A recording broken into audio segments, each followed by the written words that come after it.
Bon allez, j'avais envie de me faire une petite vidéo par pur plaisir sur la victoire de Nassourdine parce qu'elle est riche en enseignements, notamment sur des aspects psychologiques, sur des aspects de valeur.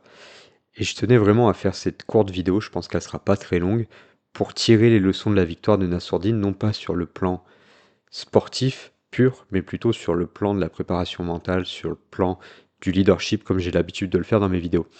Et ce qui est fou, c'est de se dire qu'il y a environ un an, il y a même exactement un an, je sortais une vidéo sur Nassourdine et on était dans un point de l'histoire de Nassourdine qui était presque un point de non-retour. Parce que je ne sais pas si vous vous en souvenez, mais en février 2024, le combat de Nassourdine contre Dolidze s'annonçait comme extrêmement décisif pour la suite de sa carrière.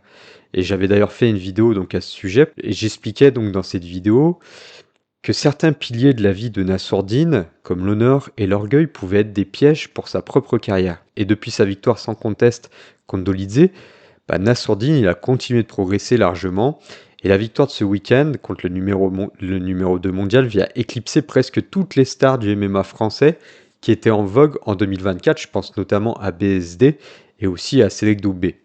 Alors comme j'en ai l'habitude sur ma chaîne, je vais m'appuyer sur cette victoire pour illustrer certains concepts de leadership, mais aussi pour décortiquer les pratiques de certains champions pour atteindre l'excellence. C'est ce que j'ai l'habitude de faire dans ma chaîne. Et pour le coup, l'enchaînement de succès de Nassourdine, c'est vraiment un modèle sous plusieurs aspects. Parce que dans cette vidéo, je vais d'abord me permettre un petit laïus sur l'humilité et son importance dans les sports de combat, tout en faisant donc le lien avec Nassourdine.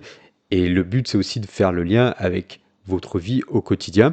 Et puis on verra ensuite comment la relation entre Nassourdine et son coach, donc Nicolas Hoth, qui est vraiment le coach en vue du moment, a été l'un des plus gros facteurs clés du succès de Nassourdine ce week-end, mais aussi depuis quelques mois, voire depuis qu'il l'a rejoint en fait. Et je pense d'ailleurs que je ferai peut-être prochainement une vidéo sur Nicolas Hoth et ses pratiques de coach, et sur les aspects notamment de préparation mentale d'un sportif. Donc dis-moi si ça t'intéresse en commentaire parce que je pense que Nicolas Hoth, c'est vraiment l'étoile montante du MMA français sur le plan du coaching. Alors quand on écoute l'interview d'après-combat de Nassourdine, il y a vraiment une valeur qui jaillit de chacune de ses réponses. Et cette valeur, évidemment, je l'ai dit tout à l'heure, c'est l'humilité. Et je pense qu'on ne prend pas suffisamment le temps de valoriser cette valeur. Parce que c'est frappant chez ce combattant, mais qu'il perde ou qu'il gagne, il est toujours bon et respectueux. Et je pense vraiment qu'il faut prendre sa posture en exemple et la mettre en avant dans tous les sports. C'est d'autant plus important aujourd'hui, dans une époque où l'on court à la surenchère pour des likes et des vues minables, même au plus petit niveau, parce que bien sûr, ça arrive dans le monde de l'UFC, c'est un peu le show à l'américaine, mais visiblement, même dans des niveaux de catégorie inférieure, on s'emballe un peu et on veut absolument faire le buzz.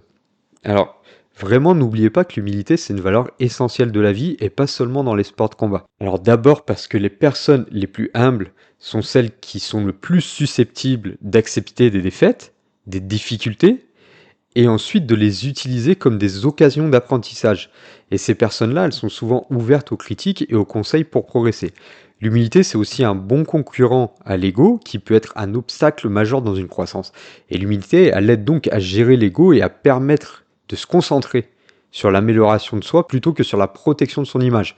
Et ça, on le voit régulièrement chez des combattants de MMA qui vont plus jouer avec leur ego et jouer à la surenchère pour avoir une certaine image.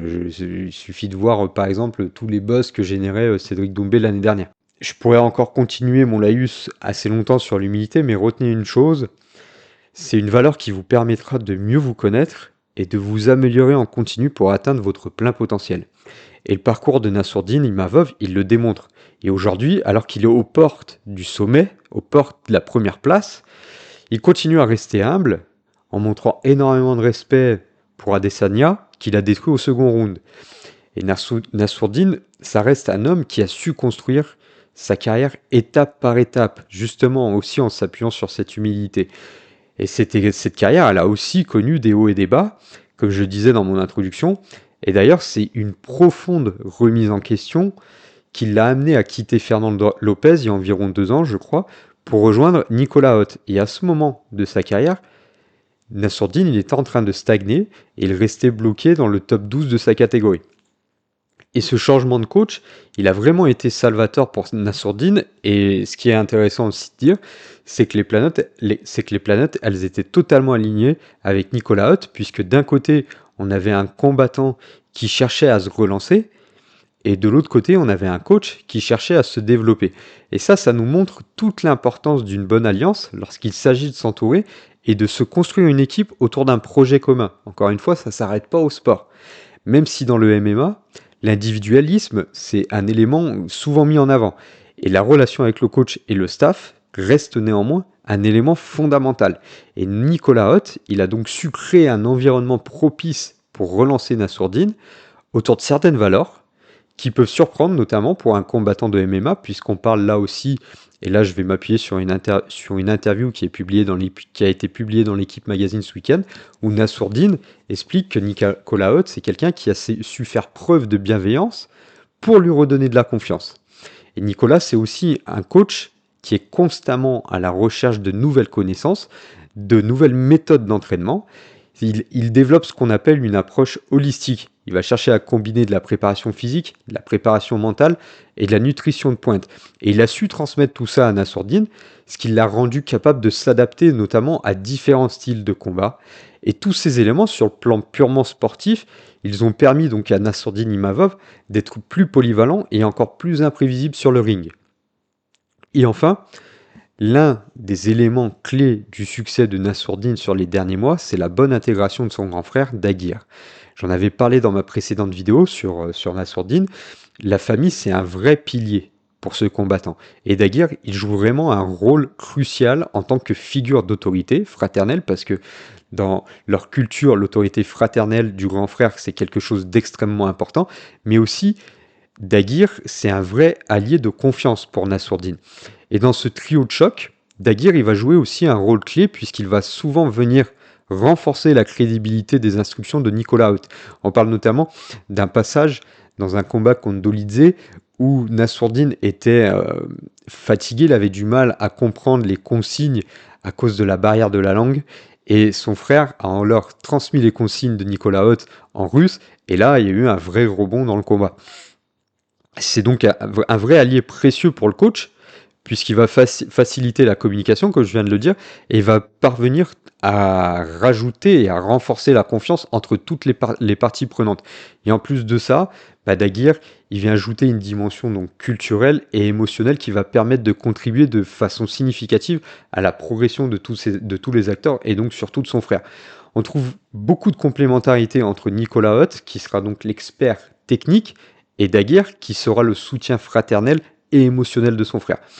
Et il se retrouve donc dans les meilleures conditions, Nassourdine, pour s'épanouir totalement et exprimer tout son potentiel grâce au rôle catalyseur de son grand frère.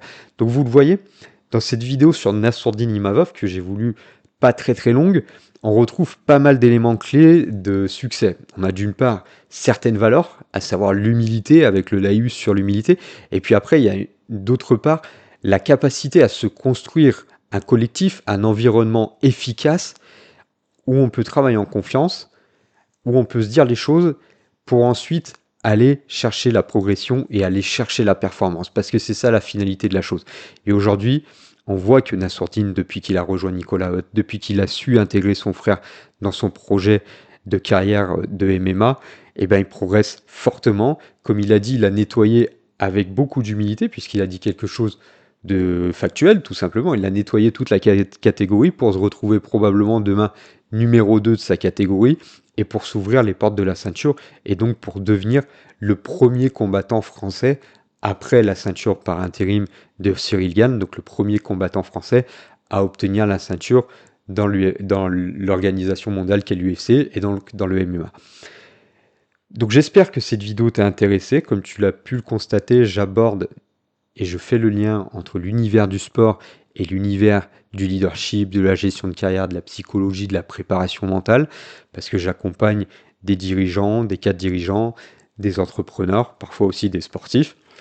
Donc si tu veux aller plus loin, n'hésite pas à t'abonner à la chaîne, à relayer cette vidéo si elle t'a plu, n'hésite pas aussi à venir réagir en commentaire, à donner ton avis, à donner des éléments complémentaires. En tous les cas, si tu es arrivé jusqu'au bout de cette vidéo, je te remercie grandement et je te souhaite une très belle fin de journée.